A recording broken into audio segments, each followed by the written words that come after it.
This week, in addition to being Parshas Sisa, it's also Parshas Parsha, which happens more often than not in a regular Shana Pshuta.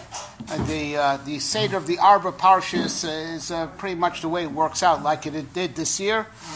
Mishpatim Shkolim, Tizav Zochar, Sisa is Parshas Parsha. And the overlap, between the two, there's a certain obvious overlap that Rashi on the Psukim of Parshas Parsha and Parshas Chukas brings from Moshe Darshan, working through the Psukim, that it's a mashal for if a child pooped in the king's palace, the mother has to come and clean up. So also Am Yisrael was chote with the egel, that's as it were, the dirt, that was made by the kid, the egel. Tavo ima v'tikaneach tzoas bina, let the mother, which is the para, right, come and now clean up over the mess that her child made.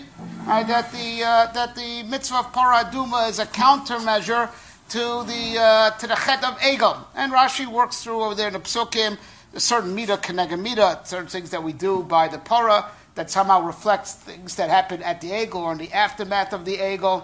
Of course, the biggest one that there is to take note of is that Chazal tell us, Yisrael Shuamdu Har Sinai Paska Zu Mason, and that was literally for a certain amount of time that prior to Chet Egel, between Ma'amad Har Sinai and there, we were capable of becoming immortal again, and that's what the Chazal darshan in the pasuk in Tehillim, Ani Amarti Elohim Atem Uvnei Elyon Kuchem. You're all you're Sarim, you're Chashum, you're Bnei Elyon.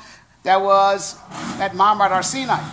Achen ka'adam tamusun u'ka'achad asar, but you will die like man. That's after Chet Egel. Now Chet Egel brought a comeback to the sin of Adam and mortality, which brings death. So you have death, you have tumas meis, and you have paraduma that removes tumas meis. But we're going to explore that relationship a little more deeply in a minute. I want to raise another question. We know that the halachic significance of Parshas Parsha, it's really Zecher LaMikdash, as people have to prepare for the Korban Pesach, and anyone who's Tamei Meis has to now see to it and get out. So it's a reminder. Anyone who's Tamei Meis now has to have that tumah removed so he can do the Korban Pesach b'moado in its proper time. So why so early? Right? Why even prior to Parshas HaChodesh? Right? You need, for Paraduma, you need Hazah, Shlishi, and Shvi. It's a 7-day process, and you get sprinkled on the 3rd day and on the 7th day.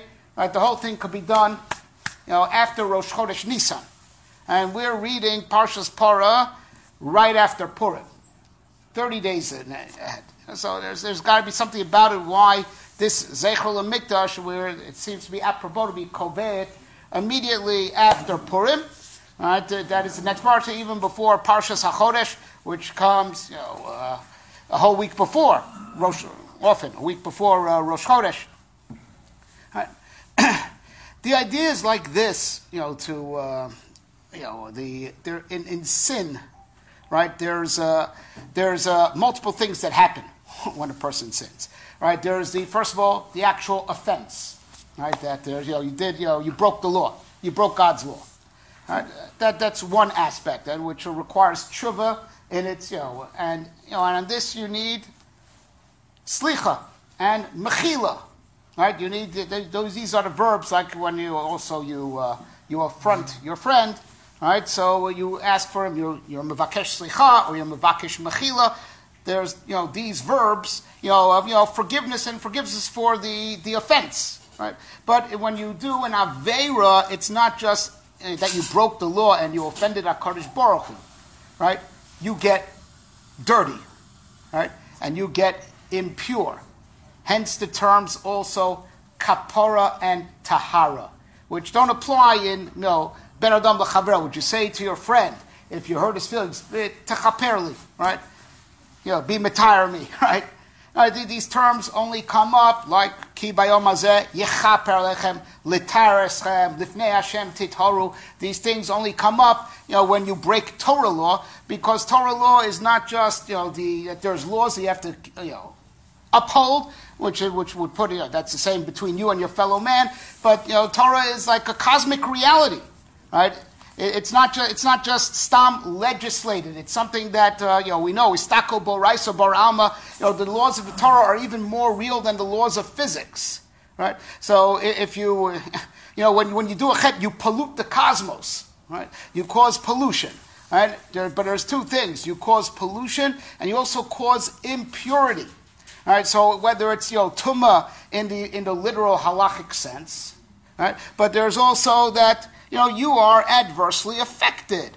Right? Avar avera v'shonaba nasis lo keheter, Chazal tell us. If you do an avera twice, meaning, of course, it's called that. We gave her another shortness at another time. They have to do it a second time with the sense of got to do it again. Not just that stam happened twice. You do it with that sense of shanaba, reviewing it. Naso keter, your mind, it affects your mind. And from this point onwards, you don't even feel guilty about it.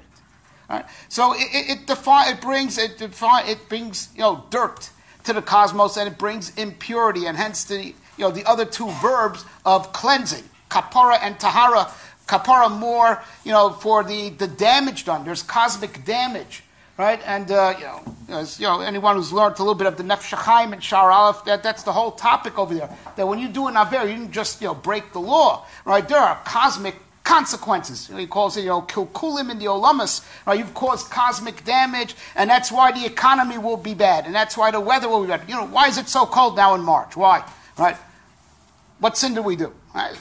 It's we believe that, right? That as the words of the Shloah Kodesh, as he says, the schar v'onish of HaKadosh Baruch Hu is tiv'i v'lo heskemi, says Shloah Kodesh, right? The reward and punishment is a natural outcome of the sin, right? Mitzvahs are naturally beneficial. So at least as not just the perosem bo'olam that come as an outcome of the mitzvah, but as the Nefesh HaChaim says, you're not getting that in return for your mitzvah. Your mitzvah created your chelik in olam haba, and that's what Nefesh HaChaim is medayek. Kol yisrael Hashem chelik li olam haba, not be olam haba. He says olam haba doesn't fully exist yet; it's under construction. The mitzvahs that you do build your chelik. Everyone has the opportunity to make himself a chelik in olam haba, is what the Mishnah is saying. Not a chelik in olam haba, not be olam haba, but li olam haba. You have an opportunity, right, to build yourself a portion there, and it's under construction. When your mitzvahs, they are producing, your chelik in olam haba, and the residual benefit of your mitzvahs are making things good for you in this world. Natural outcome of the mitzvah, and it goes the same thing with averos. It's a natural outcome of the sins that you do. Right, that if things are bad, it's not that God is you tick them off, he's taking revenge. It's a lot deeper than that. God is like throwing what you did right back at you, right? Because the averos pollute the world. Right, now you have to put up with that pollution, whether it's bad weather, bad economy, or whatever happens. Right? And now that, says the Nefesh HaChaim, your Gehenna is also, just like Olam Haba is not a place, right? It's rather where your actions come to fruition. Same thing in Gehenna. Right? It says, that's where he brings the Chazal, Rishoyim ma'amikim lahem Gehenna. For Rishoyim, they make Gehenna deeper. What do you mean? It is as deep as it is. Right? No. If you've done worse things, if you've done more bad, then for you, it's worse. It's a natural outcome of whatever you've done. And he brings a Zohar, the famous on the famous Gemara. The Zohar comments. Everyone knows the famous Gemara. The Chazal, they abolished the Yetzer of Avodah Zarah, and they also tried abolishing the Yetzer of Arayas. The problem is that even in 3 days, even a egg wasn't laid. They saw the world's going to fall apart. The Yetzer of Arayas we need. They brought it back. Says the Zohar, during those 3 days, where there was no Yetzer Hara in the world, there was no fire in Gehenna either. That was the 3 cold days in hell. You will say, cold day in hell. Happened already. There are 3 such days. Right? When there was no Yetzer Hara in the world, no evil was being done, so there was no fire in Gehenna either. All this schar and all the einish is a natural outcome of what you've done. And hence, if you've done bad, you've done cosmic damage, that mess has to be cleaned up, hence the term kapara. Right? But then there's something else. Right? How you've changed your mind. Your mind gets perverted every time you do something wrong. Like we mentioned before, Avar Shanaba Naslo Keheter. So you become, not just physically defiled if you came into contact with something tameh, right? But you become mentally and emotionally, spiritually defiled. How your meichin, how your mind is affected, and you don't feel the same way about Torah and mitzvahs after a chet. And for that, you need tahara. So understanding, how the chet ha'ego, it brought death to the world, but it also changed our minds forever. As we made a whole comeback for chet eitz hadas tovra. With this, we can understand that para aduma, which is a countermeasure, is a mitzvah that we don't understand. It's beyond us. We can't get our head around it. But for Moshe Rabbeinu, he did understand it. Zos, you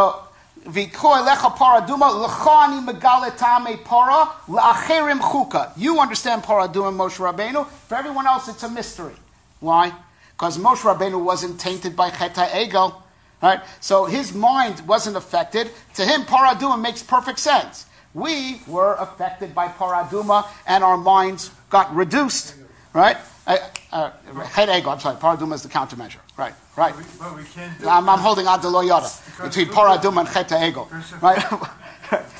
But we're going to connect the two. We're going to connect the two, right? In just a second. What? No, we're not supposed to think about not all kaisos equally guilty. We're not supposed Not all to think kaisos about equally it. guilty. Right? We're Right? not supposed to look for an answer. Yeah, but I'm saying, but Moshe Rabbeinu did understand paraduma, because Moshe Rabbeinu was in Shamayim when it happened, totally uninvolved. He wasn't like he was on earth that he was supposed to protest like the rest of Am Yisrael should have protested what the Erev Rav was doing. So Moshe Rabbeinu, he has the original Das Elyon, the original higher knowledge of pure Das Torah. So you have pure Das Torah, paraduma makes good sense. Right? Chukim doesn't mean that it doesn't make sense. Chukim means it doesn't make sense to me and you. Right? But God wouldn't give us something that's senseless. And matter of fact, the Sfas Emes points out, it's in Bechukosai Telechu, Shetiu Amelim Batar. The halacha of Amelis Batar was said by Chukim. There's plenty of Tam and Chukim also. Just it's very high and it evades us. Moshe Rabbeinu, right, who was unaffected, and that's why he's like on the Madrega of Paraduma. For him, it's not a mystery. Right? For us, it's a mystery. It's part of how we were affected by the Chet ha'egel. Right? So now, Purim, very special day. Right? That, it's the day of abolishing, Mechias HaMoed, which, ridding the world of evil. And we know, famous Gemara in Chulin, Haman min ator minayin, Hamina eitz, right? Chet eitz hadas is an allusion to Haman. It means Amalek is like a whole nation that just represents the Yetzer Hara. Like everyone knows, the Goyen in his Pirush on Megillah, learns up allegorically, Haman is always the Yetzer Hara, right? Right? Amalek, it's the Ra in the world. That's why Muhammad Hashem ba'Amalek midor dor. Every generation. It's not going to stop till Lasid Lavo. We're never going to get rid of Amalek early, before the final Geula. It's midor dor because he is the Yetzer Hara. He is a representation of the Yetzer Hara that we have to combat during the whole Shita Alfei Shnin, or during the whole 6,000 years where we have to do Avodah. Right? So we're not going to be rid of him until the end of Doros. Because every door has to have its nisyonis. That means there has to be evil for them to face off with. That means there has to be a certain semblance, certain aspect of Amalek around. Right? The Mochemes Amalek is Mochemes HaYetzer. Right? On Purim, it's like the day we just get beyond.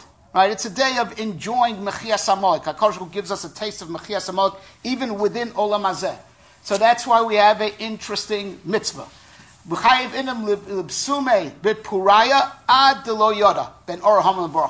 to get so drunk, right? Ad lo yada, until you don't know the difference between Or Haman and Baruch Mordechai. What's that all about? Right? Because we can't get our heads around, right, how the evil also is for the tachlis of good. We could say it, but it's hard to be real with it. Right? That the evil is, just there to test us, to give us schar, and that which means even Amalek. Amalek is there. God is holding them in existence. So there must be some role that they play in destiny, even though we're just supposed to look at them and we perceive them as pure evil that has to be destroyed. So now there's no way to get our heads around that. That even the things that are bad serve the good. We could say that, but we can't be really real with that, especially with our tainted minds. But on the day of Purim, right? That's a day of Mechias Amalek. It's a day of like feeling the future even in the present. God gives us some of the light of the future, even here and now. Right? So we could have an appreciation that really both Or Haman and Baruch Mordechai equally are, for Kvod Shamayim. Right? But it's Ad Lo Yoda. You got to be out of your mind. Right? Because there's no way the mind that we have, which is tainted from the Eitz Hadas, the mind that we have which got retainted by the Chet HaEgo, there is no way, right? There is no way that we could, seriously comprehend that. But because there's this type of or, so we say, all right, so get out of your mind. Get past your mind. Get above Das Tovra. Get above the Hamina Eitz, the Das. Ad Lo Yada. Get past the Midah of Das Tovra. Get past the Das of human intelligence. We go beyond when we're drinking all that wine. Besod, Nichnas Yayin, Yotza Sod. Right? We get for a second, God gives us the light of what's beyond and what's past, what's bigger than us. Right? Right? But it's purely in thought. It's not even in thought. It's like beyond thought. Beyond thought. Like feel, the world of Kulo Tov, gets opened up. A portal to Kulo Tov, which is too big to wrap our heads around, and that's why we have to be Ad Lo Yoda. But there's still something left of it after Purim. That's why the time for Parshas Porah is right after Purim. Right? It's on the heels of Purim. Right? That on Purim it was in pure thought. Right? In pure thought, we got past. So Kodesh Baruch says, right now we're back to regular life the day after Purim. The same problem we have after Yom Kippur. Right? We have the euphoria of Yom Kippur, and then back to regular life. Same thing, Purim, Kippurim, right? The day after Purim, we're back to normal life, right? But HaKadosh Baruch Hu says, Purim, it's not going to be something that was and just disappears. There's a Roshem of Purim left.